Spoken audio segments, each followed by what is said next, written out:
Bismillahirrahmanirrahim. Assalamualaikum warahmatullahi wabarakatuh dan selamat datang ke Suara Muda Podcast. Podcast anak muda yang membincangkan terkait isu ekonomi, politik dan sosial pada masa kini. Boleh tepuk sikit? Alright. Okey, jadi hari ini kita bersiaran langsung secara live di outdoor space di ruangan luar yang mana biasanya kita akan bersiaran di dalam studio. Tapi hari ini for the first time juga untuk Suara Muda Podcast, kita ada satu sesi yang kita buat secara langsung di ruangan terbuka. Siapa yang datang hari ini bersyukurlah kan sebab panas sikit lah. Jadi hari ini saya bersama seorang tetamu yang sangat khas dan tetamu yang sangat istimewa, yang sangat hebat, yang hari ini tempat yang saya duduk ni kepunyaan dia. Boleh cakap tu. Dan hari ini saya perkenalkan Puan Wahidah Hambali. Boleh tepuk tangan sikit untuk Puan Wahidah. Okay. Puan boleh say hi sikit dekat kamera? Say hi. Okay. So hari ni Puan Wahidah Hambali merupakan saya boleh gelar dia sebagai seorang petani ataupun sebagai seorang usahawan. Usahawan muda ke macam mana Puan? Remaja purba. Remaja purba. Okay. Usahawan remaja purba. Seorang petani dan juga seorang usahawan lah. Yang mana hari ni kan kita jemput beliau kan, dan terima kasih Puan di atas kesudian untuk bersama-sama kan untuk contribute dalam sesi Suara Muda Podcast lah. Kami Suara Muda Podcast mengucapkan ribuan terima kasih lah buat Puan. Jadi hari ni kan pastinya kita tak nak panjang lebar kan, kita akan berkenalan dulu dengan kita punya tetamu iaitu Puan Wahidah Hambali yang hadir pada hari ini. Mungkin Puan boleh cerita sedikit siapa Puan dan apa latar belakang Puan. Sedikit orang nak kenal ni. Silakan Puan. Alright. Bismillahirrahmanirrahim. Assalamualaikum.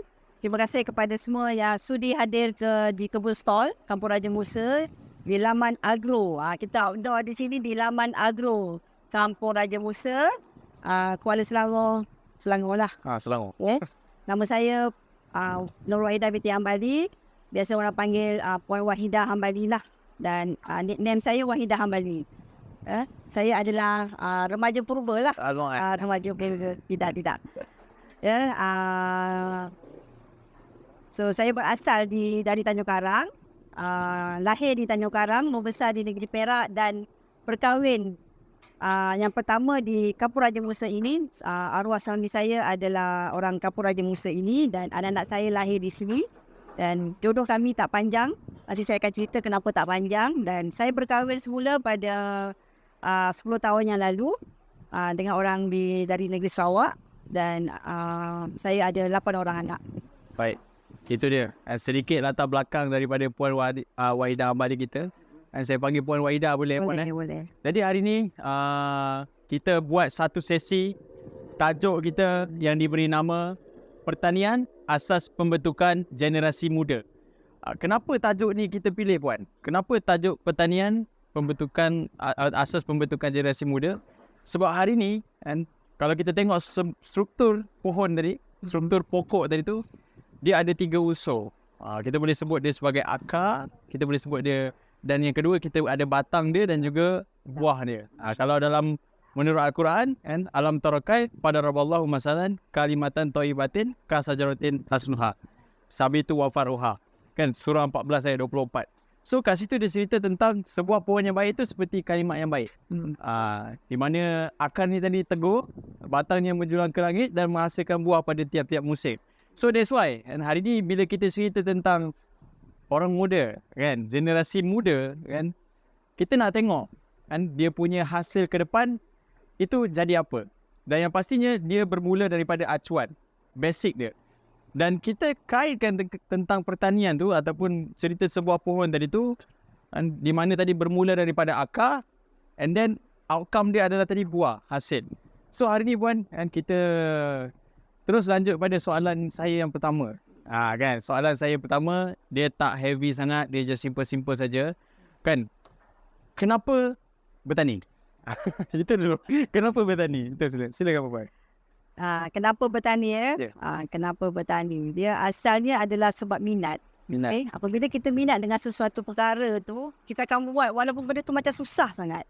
Okay, permulaan karier saya bermula pada umur 21 tahun. 21 tahun. 21 tahun saya dah bermula sebagai usahawan tani. Okay.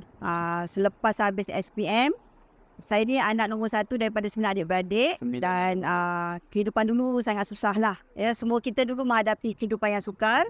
Jadi masa kecil-kecil, Abah suka tanam sayur. Oh. Abah tanam sayur dekat tepi rumah, tanam pokok pisang, keledek kat belakang rumah kan. Jadi petang-petang Abah akan cari ikan. So kehidupan kami di rumah tu macam walaupun duit tak berapa banyak tapi makanan ada. Sebab ada sayur, ya, ada ikan, Abah cari ikan. Jadi bila saya membesar, saya rasa saya suka nak menanam sayur. So masa lepas SPM saya tak dapat melanjutkan pelajaran kerana kekangan kewangan. Jadi saya bekerja di beberapa banyak tempat lah, kedai makan dan sebagainya. Sampailah umur saya 21 tahun tak silap saya dapat tawaran belajar di Institut Pertanian Malaysia. Di situlah bermulanya dari minat tadi kepada pembelajaran. So belajarlah dekat Institut Pertanian selama 2 tahun dan melanjutkan pelajaran untuk menjadi seorang usahawan, menjalani kursus-kursus usahawan di Jabatan Pertanian dan akhirnya keluar sebagai petani.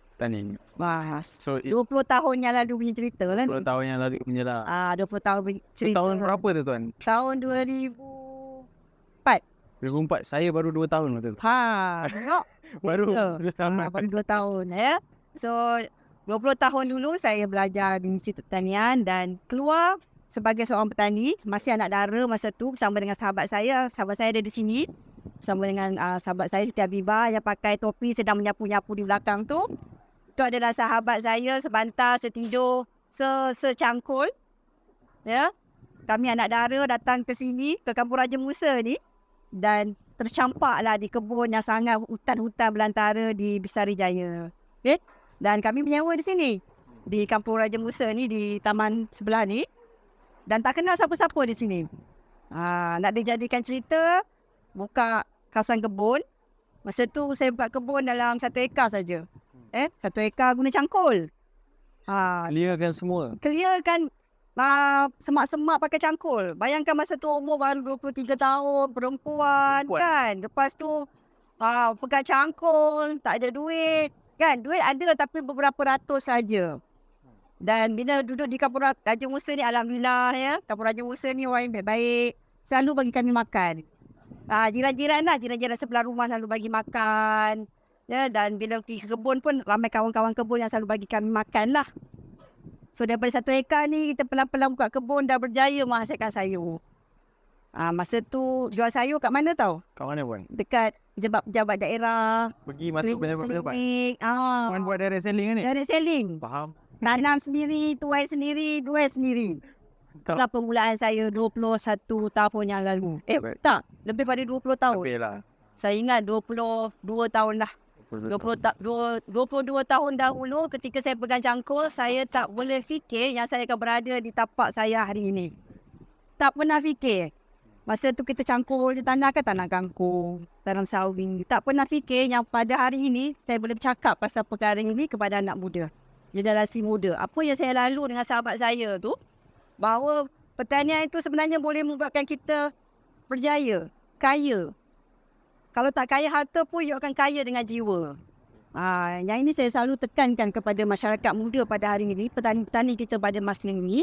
Kalau saya boleh bertahan dalam industri selama lebih pada 20 tahun, kenapa tidak generasi baru yang lebih terbuka? Kita dulu tak ada internet, tak ada Facebook. So sekarang patutnya sekarang lebih tu. Ya, patutnya sekarang dengan ilmu yang you boleh search, kan, dengan mentor-mentor yang banyak. Dulu kita tak ada mentor. Jadi itulah permulaan sejarah, ya, sejarah kami di Agrotech Bisari Jaya, dan inilah mejanya. Ini meja dia kan? Yang menjadi saksi. Saya nak cerita pun saya sedih. Wah. Inilah meja dan inilah kerusi yang menjadi saksi kepada perjuangan saya dan sahabat saya. Okay, permulaan lah. Permulaan dan kebun tu dah tutup dah.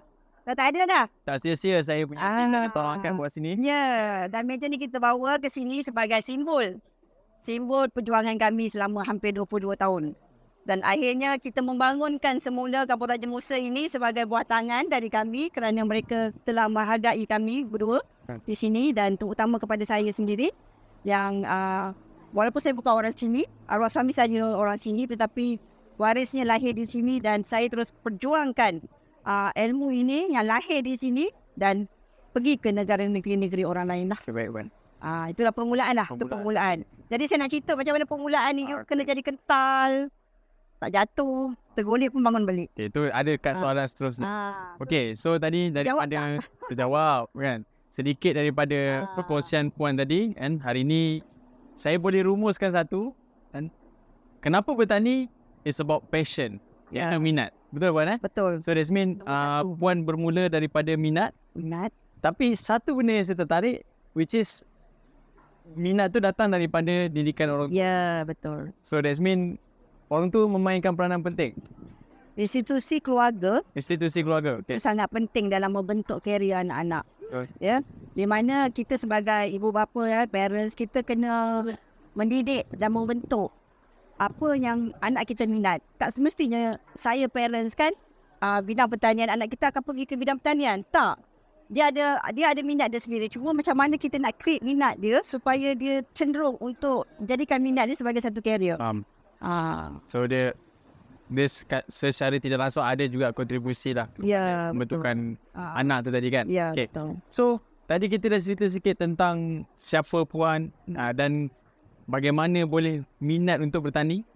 And then satu question daripada saya. Okay, tadi puan dah cerita puan mula sebab passion bersama sahabat puan di meja ini kan. Meja ini merupakan tanda apa cakap simbolik perjuangan selama bertani dan juga berniaga. Okey. Tadi kita cerita kenapa mula. Dan yang kedua soalan saya, kenapa bertahan? Kenapa bertahan? Sebab ramai orang dia boleh buat, dia boleh starting. Tapi untuk bertahan tu ada yang tadi macam setahun dua, ada yang sebulan dua. Tapi kalau saya sendiri impress tadi hampir 20 kan? 22, 21 tahun. 24 tahun lah. 24 tahun. Saya pun tak capai lagi 24 tahun. Bermula umur 20, sekarang 44. 20 tahun. So, itu satu jangka masa yang lama. Kan? Satu jangka masa yang lama. Itulah soalan saya. Kenapa bertahan? Kenapa puan bertahan? Saya boleh kongsikan. Okay. Ramai orang boleh bermula. Kita ni ramai pemula. Buat bakery pemula, buat kedai makan pemula, bela ayam pemula. Apa saja kita boleh jadi sebagai pemula. Tetapi nak sustain ataupun bertahan dalam industri, you kena ada banyak laluan ataupun cabaran yang kita kena hadapi, dan setiap cabaran tu yang akan mematangkan kita. Macam kita ambil exam lah. Ya, daripada kita sekolah kan, daripada kita tadika, masuk prasekolah, lepas tu sekolah rendah, pergi ke sekolah menengah. Lepas tu kita akan masuk universiti, ambil diploma, ijazah dan seterusnya. Kenapa setiap peringkat tu ada peperiksaan? Dan kenapa setiap peringkat tu peperiksaannya semakin susah? Nilaian dia. Nak dapat PhD pun sampai 20 tahun, 20 lebih tahun. Sama juga dalam industri. Kalau kita tak lalu setiap peringkat ni dengan segala kesusahan, dengan segala peperiksaan ni, kita tak akan dapat bertahan. So, lagi lama you duduk dalam industri, lagi you fokus dan you dapat melepasi setiap peperiksaan tu, you akan menjadi satu somebody yang boleh bercakap tentang industri. Jangan tukar-tukar. Dia macam ujian dalam hidup lah buat. Ujian dalam hidup. Kalau you buat satu benda, you buat je sampai dah akhir hayat kita. Baru you dapat benchmark ataupun penanda aras sesuatu perjuangan tu bermula. Kalau kita tukar-tukar kan, kejap buat kain, kejap buat masak kan, kejap lagi kan tiba-tiba kau buat tanam sayur pula, tiba-tiba nanti kau buka catering, kita tak tahu. Sebab kita tak akan menguasai satu-satu bidang itu dalam tempoh kehidupan kita. Betul. So nasihat saya kepada generasi muda, if you dah terjun dalam satu bidang, teruskan sampai mati. Sampai mati. Akan ada kejayaan. Mesti ada kejayaan. Dan saya akan bercakap pasal kapasiti pengalaman yang saya lalui dari tanam kangkung tadi tu, sehinggalah sekarang saya dah ada ratusan ekar sawah padi yang saya sewa bersama dengan tim saya untuk membangunkan industri pertanian secara Ratusan ekar Puan. organik. Itu saya nak tahu kejap lagi tu. Ratusan ekar tu kejap lagi saya nak tahu. Dari 1 ekar tadi kan? Tadi 1 ekar, dia dah jadi ratusan ekar. Ratusan ekar. Itu yang saya nak tahu tu lepas ni. Okay, so sebenarnya boleh saya rumuskan dia punya kunci konsisten. Konsisten, Ataupun kita cakap istiqomah. istiqomah. Kan? Yap. Sumastaqamu. Tanazalul alaih. Sabar. Yes. Konsisten, sabar. Dan tadi Istiqomah. mulalah. Mula kena mula juga kan. Jangan tak mula. Kena So- jadi pemula lah. Kena jadi pemula. So macam Puan cakap tadi, kita everyone is apa orang cakap, semua boleh jadi pemula. Ya. Tapi yang siapa yang sampai penghujung tu, itu ditentukan daripada kita punya usaha, kita punya Ketahanan. ketahanan, kan? Kental tak kental kita ni, kan? Yap. Dia bergantung lah. Okay. So itu terkait sedikit kenapa bertahan, kan? Tadi kita dah tahu kenapa bertani. Soalan dia pendek-pendek je. Kenapa bertani? Kenapa bertahan? Sebab saya tanyakan soalan yang tipikal orang akan tanya. Jadi hari ni, kan, dan ini mungkin soalan terakhir untuk sedikit sesi pengenalan. Lepas ni kita akan masuk kepada yang lebih tinggi sikit, dan yang mana nanti kita akan mungkin menimbulkan kontroversi yang hangat sikit. Tapi belum lagi, tapi akan datang. Dan soalan saya hari ni, macam mana boleh tadi kita ada mention tentang sahabat Puan, kan? Kenapa sahabat Puan yang dijadikan sebagai partner, dijadikan sebagai orang yang bersama-sama daripada 20 lebih tahun yang lepas sehingga hari ni, kan? Kenapa dia buat? Dari sekolah ni. Kenapa? Kan kawan ramai kan? Ramai-ramai kenal. Tapi kenapa Puan pilih kawan Puan tu? Okey. Tidak ramai dari kalangan kita kan yang dapat seorang sahabat yang boleh bersama dengan kita dari A sampai Z. Dari sekolah, saya bersama Siti Habibah ni dari Institut Pertanian. Masa tu dia umur 18, saya umur 21 tahun. Dan Kakak senior kan? saya kakak senior, saya paling senior masa tu. Kakak senior. Kakak presiden lah. Kakak presiden. Kakak presiden lah. Jadi bila sama-sama terdampar kat sini sebatang kara, tiada keluarga. Jadi itulah kita punya, kata dialah kawan, dialah adik kita, dialah sahabat kita kan. Dan berkahwin pun bertemu jodoh dengan orang yang di sini. Orang kampung sini. Mungkin sebab kami anak dara dan jodoh tu sampai disebabkan sama-sama buat kerja kebun. So arwah suami saya dan suami Habibah buat kebun sama-sama di Agrotech Bisari Jaya. Biasalah dah berkebun sama-sama kan. Orang ni gini macam tu. Tetap petang hantar makanan kan. Lalas kahwin lah senang. Flirting kan ni? Flirting lah. Kena-kena mata kan. Kahwin lah senang, ada orang jaga kita. Betul. Kan. Jadi akhirnya kami berkahwin dengan orang kampung Raja Musa. Dan di situlah kami membesarkan empire perniagaan sehinggalah 20 tahun ni tidaklah besar tetapi sangat bermakna. Sangat bermakna. Kepada persahabatan kami, susah senang bersama-sama, tergolek pun masih bersama-sama dan membangunkan tempat ni pun bersama-sama dengan adik-beradik yang bersama-sama menghadapi susah, duka, suka duka kami di sini selama 24 tahun sehinggalah saya dikenali sebagai aktivis di Malaysia di atas perjuangan mereka-mereka yang perempuan, tuan-tuan tengok di sini. Tanpa mereka ni saya tak boleh pergi mana-mana. Ya. Jadi pada saya dalam persahabatan ni satu yang kita kena jaga adalah ukhuwah, tidak berkira kan, dan kena ada rasa kasih sayang. Kasih sayang di atas sebuah perjuangan. Sanggup berjuang bersama-sama walaupun susah. Dan akhirnya inilah yang terbina di sini. Okay, baik Puan. Terima kasih. Sedikit tu tadi. Jawab soalan tak? Menjawab. Dia ada poin tambahan juga. Dan seterusnya, untuk pengenalan, itulah sedikit Puan. Lepas ni kita akan masuk kepada tajuk dia. Apa sebenarnya pertanian yang dibuat? Tadi duk sembang-sembang bertani kan, tapi kita tak tahu apa pertanian yang dibuat dan apa sistem yang diguna. Apa beza dia sebagai petani dengan petani yang di luar. So lepas ni kita nak tahu tu Puan. Boleh. Dan hari ni saya rasa cukup dulu untuk sesi ni. Boleh? Kita minum-minum air dulu, air kelapa ni kan. Dan kita kembali lagi selepas ni di Suara Muda Podcast. Terima kasih semua.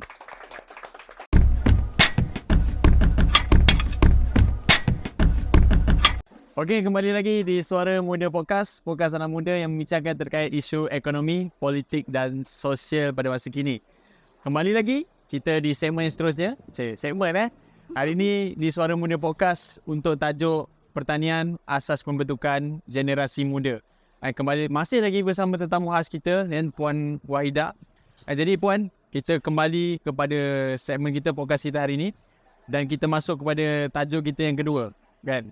Terkait kemahiran pertanian. Yang mana hari ini kita tahu, tadi kita cerita, kita sembang, Puan adalah seorang usahawan tani dan boleh dikirakan sebagai petani moden, boleh kategori tu, dan aktif dalam bidang pertanian. Jadi as an audience, if you guys tengok video ni, mesti korang nak tahu apa pertanian yang Puan Wahidah ni buat dan macam mana, apa kaedah pertanian dan sebagainya. So mungkin kan Puan boleh ceritakan sikit hari ni sebenarnya buat masa ni kan, apa pertanian ataupun tanaman yang Puan sedang lakukan sekarang ni. Tempat tadi kita dengar ada ratusan ekar kan. Jadi apa yang Puan buat sekarang ni? Silakan. Okey, terima kasih kepada host kita. Salah bukan host. Boleh Amir. Kepada Cik Amir kita. Okey. Saya bermula 24 tahun yang lalu, saya bermula sebagai usahawan tanaman rock melon. Rock melon? 24 tahun dulu, kami ni adalah perintis untuk satu sistem yang kita panggil teknologi fertigasi. Masa tu kami antara pioneer lah. Pakai polybag? Pakai polybag, pakai sistem fertigasi. 24 tahun yang lalu kami adalah perintis. Jadi saya dan Siti Habibah ni kira pada zaman-zaman tu memang orang kata popular lah masuk Surat Khabar dulu. Kalau orang sekarang panggil ON.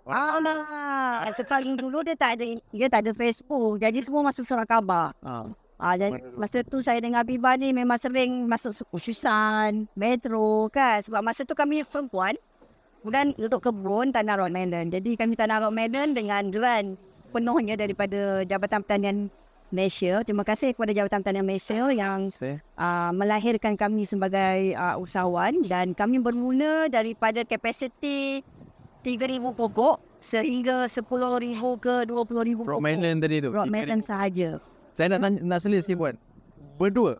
Ataupun ada? Ya, kita ada beberapa peserta. Ada peserta lah. Dan kami antara berdua yang perempuan lah. Yang lain tu semua lelaki lah. Kita ada beberapa peserta. Kira kami ni bunga antara kumbang-kumbang lah. Gitu kan. Jadi disebabkan kami ni peserta perempuan, dia punya highlight tu dia lebih besar lah, lebih meriah. Dan kerana kekuatan yang kami ada ketika itu, boleh tanam rock melon sampai 20,000 pokok. Tapi kita ada pekerja lah, bukanlah kami seorang, tidak. Cuma cabaran ketika awal-awal tu kita tak ada cikgu.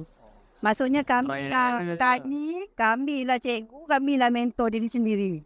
Kalau rosak ke, kalau pokok mati ke, nangislah seorang-seorang dekat tong tangki tu, nangis seorang-seorang. So pada ketika itu belajar melalui pengalaman lah. So daripada 3,000 pokok kita tanam sampai 20,000 pokok tu dalam beberapa tahun, akhirnya kami dapat mencapai lah standard pengeluaran. Dan daripada permulaan sebagai penanam rock melon, kita menambah lagi kapasiti tanaman lain-lain seperti cili, cimol. Cili pun buat fertigasi? Atas tanah lah. Atas tanah. So kita buka lagi lah, masuk kita dapat keuntungan daripada jualan buah rock melon tadi. Yang grant daripada Jabatan Pertanian. So kita ada keuntungan, kita buka lagi, kita invest. Maksudnya kita tak gunakan duit tu untuk berjoli lah.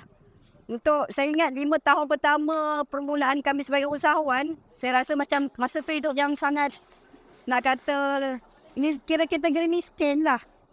Cuma cukup makan dan B40 lah. B40, bawah B40. Bawah B40 lagi. B80 lah. Kan, jadi masa tu cabaran dia memang sangat fit lah. Sebab kita nak guna duit tu untuk invest kebun-kebun lain.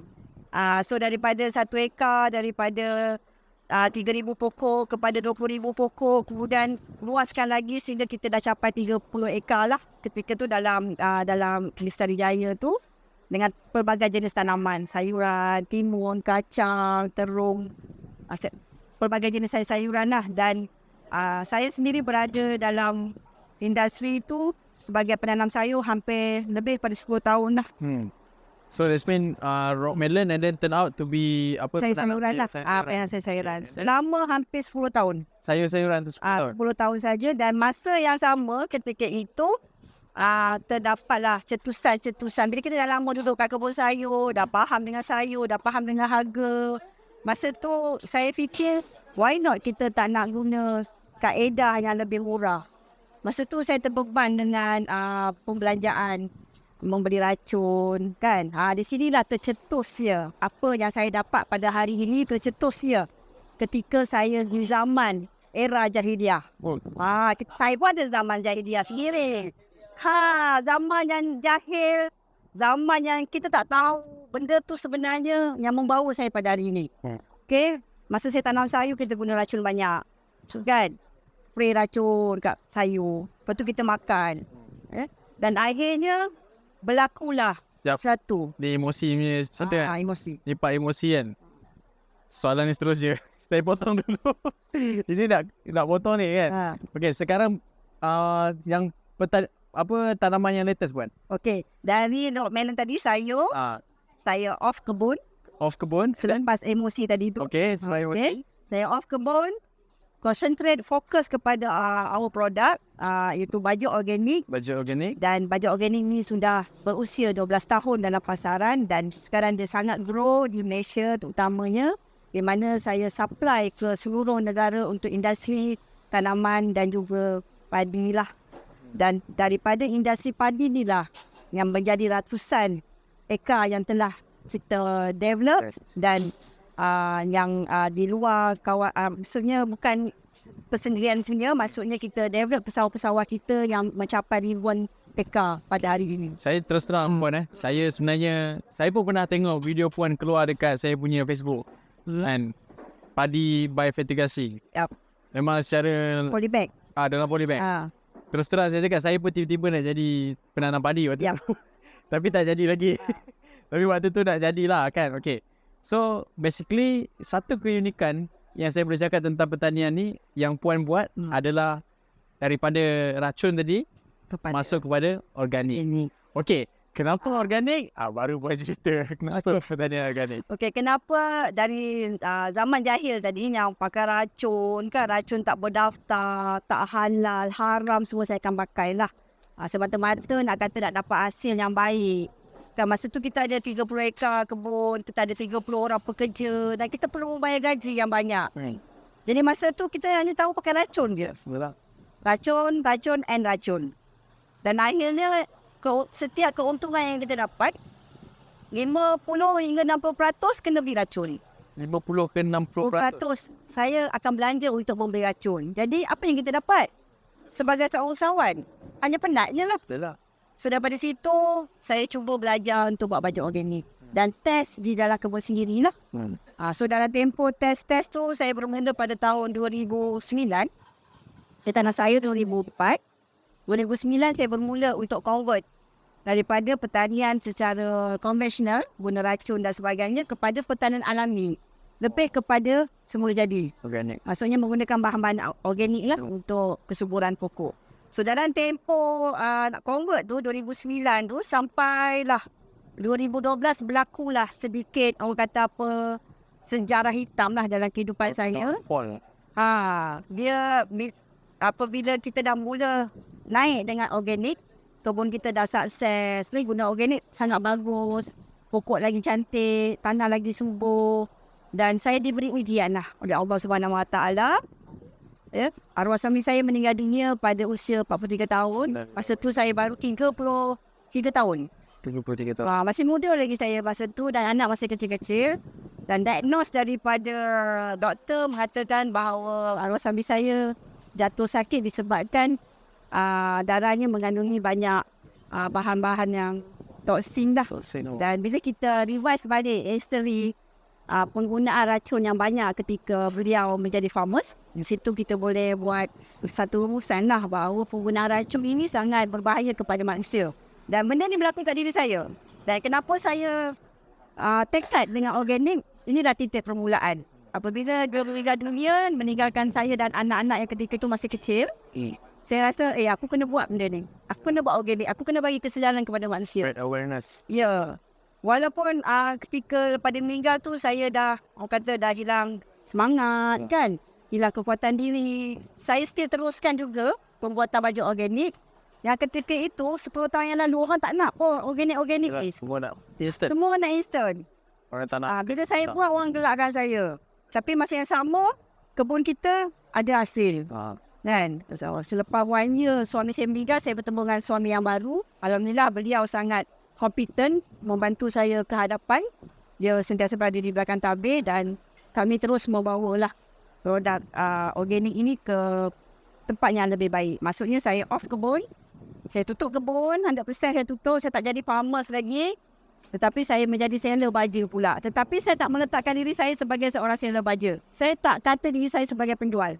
Tetapi saya dekat dengan pesawah saya, dekat dengan petani saya sebagai seorang kawan ataupun sahabat. Nak bagi tahu, kau jangan pakai racun banyak-banyak. Nanti kau mati macam laki aku. Dia macam tu. So itu satu tekad. Satu orang kata, satu rasa yang kita akan rasa macam, kalau aku tak bagi tahu, benda ni, lagi ramai orang akan mati. Sebab berlaku kat diri aku, kat suami aku. Jadi saya sentiasa memberi nasihat tu dalam ceramah-ceramah dan sepanjang 10 tahun terakhir ni, saya dah beli ratusan sesi ceramah di seluruh negara. Ratusan sesi, ribuan peserta dan saya akan cakap benda ni. Jangan guna racun. Kurangkan guna racun. Sebab racun ni masa hari ni tak nampak. Dia akan nampak 10 tahun lagi, 20 tahun lagi.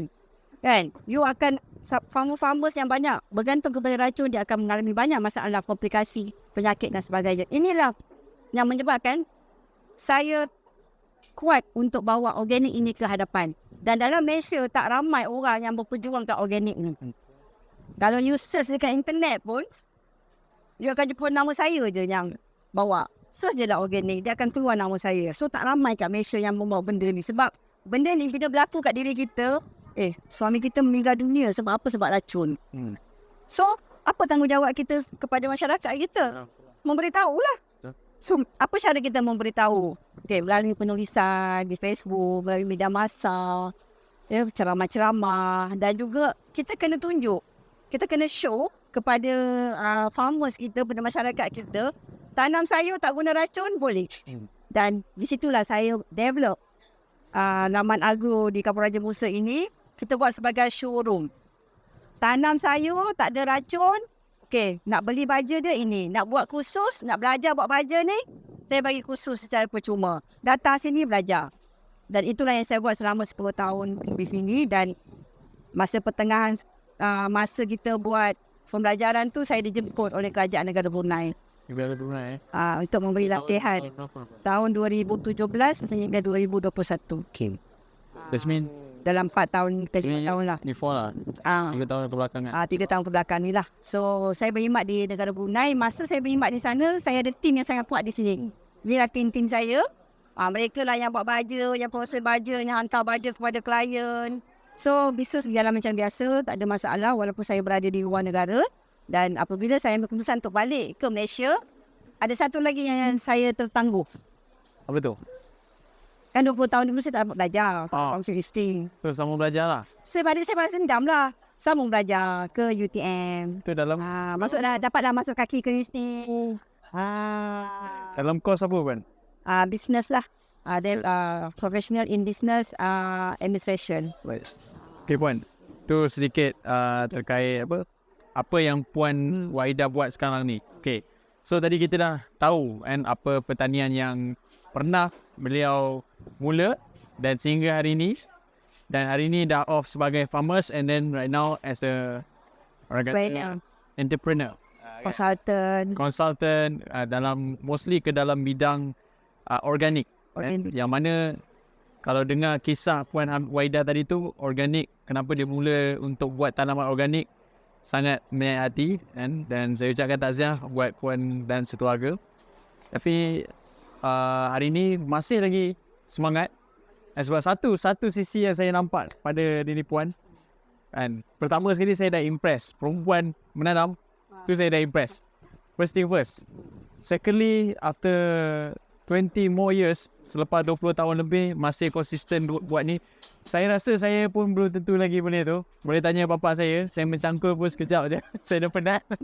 So, mungkin passion belum cukup lagi. Tapi, mungkin dengan penceritaan yang puan ni boleh menaikkan minat, menimbulkan kesedaran. Bukan hanya pada saya, tetapi pada audiens yang melihat pada hari ini. Dan juga pada anak muda yang akan datang. Sebab hari ni, pertanian ni, macam puan cakap tadi, boleh buat duit. Boleh. Pertanian boleh buat duit. Cuma hari ni sedar atau tak sedar, ataupun mungkin dia orang sedar tapi dia orang tak mampu, ataupun dia orang tak mahu. Itu terpulang lah. Okay, so tadi kita dah cerita hari ni puan fokus untuk konsultasi kan, buat jual baja dan sebagainya kan. Okay. Dan yang membezakan puan dengan petani-petani di luar, itu puan guna organik. Yep. Tapi ada juga yang nak mula kan. Tapi kira macam saya cakap OL. Kita dah ada tim haluan kiri. Tim haluan kiri? Ya.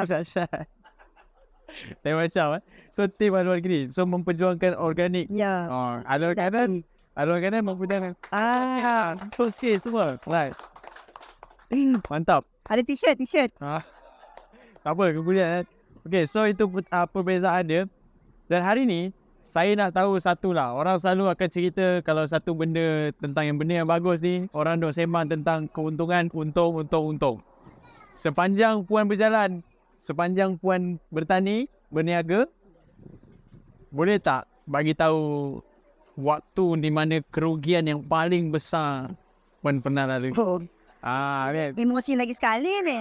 Boleh cerita. Sebab kita nak tahu juga kan. Sebab semua orang cerita indah-indah kan. Kita nak tahu. Okey. Dalam bisnes ni kan, kita takkan tahu siapa kawan, siapa lawan. Okey. Dengan dengan keluarga pun boleh jadi musuh. So dalam bisnes ni segala kemungkinan akan berlaku. So apa yang berlaku kat saya pun sama macam orang lain kan. Kenangan-kenangan yang pahit pun ada juga di dalam sampai 100-an ekar tadi tu. Ada juga benda yang pahit yang berlaku. Itu di ketika kita belum matang. Ya, dalam industri pertanian ni, saya boleh katakan umur yang matang, yang boleh berfikir secara matang adalah umur 40-an ke atas. 40-an ke atas. Selagi mana you masih bawah 35 ke bawah, tu masih lagi rasa macam rakus lah. Rakus ya, rasa bernafsu, rasa gairah, nak mengejar sesuatu. Itu bukan dalam industri pertanian saja. Di mana-mana industri. Tuan-tuan yang masih umur 20-an, rasa macam aku nak capai ni, aku nak capai tu. Tapi dalam perjalanan nak capai tu akan ada banyak. Banyak alangan lah. Dan berlaku kat diri saya sendiri ketika tahun 2013-14. Ketika itu adalah kemuncak karier saya dalam kebun. Hasil pun banyak, mungkin dalam jutaan ringgit setahun. Jadi kita nak more, kita nak grow lebih besar dan carilah partner. So cari partner, dapatlah partner. Partner pun sama-sama lah nak grow juga, sama-sama muda kan. Dan kita pun buka lah lagi beratus-ratus ekar tanaman, ya, tanaman ubi kayu, jagung, ya, beli mesin, beli kenderaan, invest jutaan ringgit. Tetapi apabila kita berada dalam satu kelompok rakan-rakan ataupun partners yang menganiaya partners yang lain, di situlah kita akan terjatuh. Dan berlaku kepada diri saya selepas invest berjuta-juta. Juta-juta kan? Jutaan lah. Lagi satu angka. Satu angka. 1 juta lah kita rugi. Yeah, right. Okay. Yang lain-lain juta tu saya tak nak sentuh lagi. Okay. Lebih lah. Dia dah lebih lah daripada 1 juta. Tak termasuk daripada kita punya masa, tenaga dan sebagainya. Aset. Maknanya ringgit and dollars tu 1 juta. Kita dah invest. And then bila dah tuai hasil, tak balik kepada kita. Macam kena tipu lah kan. Tipu yang bermaruah. Daripada partners yang bermaruah, menipu. Benda ni bukan berlaku kat saya. Ramai orang akan kena. So selepas saya kena macam tu, GV macam tu, saya serik. Saya tak akan GV lagi dengan siapa-siapa. Sampai hari ni. Orang goda lah saya, kita nak buat kebun 400 ekar, 1000 ekar, saya tak akan tergoda. Sebab saya dah pernah rasa, Jimmy dengan mana-mana mesti tak akan dapat pulangan yang baik. So, biar kita grow sendiri, berada dalam landasan kita sendiri, susah dan senang kita sendiri, akhirnya kita akan capai satu kejayaan tanpa dikhianati oleh sesiapa. So itulah kerugian yang saya pernah dapat, RM1 juta. Sampai hari ini saya tak boleh dapat balik duit RM1 juta. Tapi Alhamdulillah Allah ganti balik dengan benda-benda yang lain kan. Pada saya itu satu yuran kebodohan yang sangat mahal. Dan kebodohan. Yang membawa saya ke satu fasa yang sangat saya rasa impress lah pada hari ini. Kerana saya ditipu pada 10 tahun yang lalu, saya berada pada hari ini sebagai Wahidah Hambali yang new. Wahidah Hambali yang new. Takkan ditipu lagi. Wahidah Hambali yang new. Berkat daripada yuran kebodohan tadi. Yap. Hari ini beliau berada di sini. Tepuk tangan sekali guys. Itu kan. Saya pun mungkin akan mengalami fasa sebegitu juga in the future. Kalau boleh janganlah. Kalau boleh avoid lah kan. Berhati-hati. So ini juga untuk awareness lah, spread awareness pada all the youngsters out there, kepada pemuda-pemuda out there. Bukan hanya sekadar kita tadi nak mengejar kita punya nafsu, kita punya keinginan, tapi harus kita lihatlah.